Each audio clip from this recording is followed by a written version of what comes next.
हैदराबाद में जहां दीगर अशिया आसमान से बातें कर रही हैं, तो वहीं अरसा दराज से दफ्तरों और घरेलू इस्तेमाल में आने वाली स्टील आयरन से तैयार करदा अलमारी की कीमतों में भी इजाफा हो गया है। शहर में स्टील आयरन से होने वाले फर्नीचर के कारखाने कसीर तादाद में मौजूद थे, लेकिन गुज़िश्ता सालों से महंगाई के सबब अब ये कारखाने मखसूस रह गए हैं और खरीदारों में भी कमी आ गई है। महंगाई की वजह से कारखाने बंद हुए तो लेबर भी बेरोजगार हो गई और मालकन भी परेशान।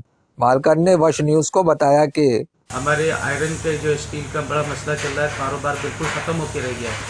क्योंकि हमारे आयरन स्टील की जो चादरें आती हैं, पहले इसके रेट चल रहे थे 120 रुपये केजी पर। अब वही रेट जो है ये 2 साल के अंदर अंदर 260 रुपये केजी पे पहुंच चुके हैं। जो अलमारी हमारी करीब की पहुंच से भी दूर हो गई है।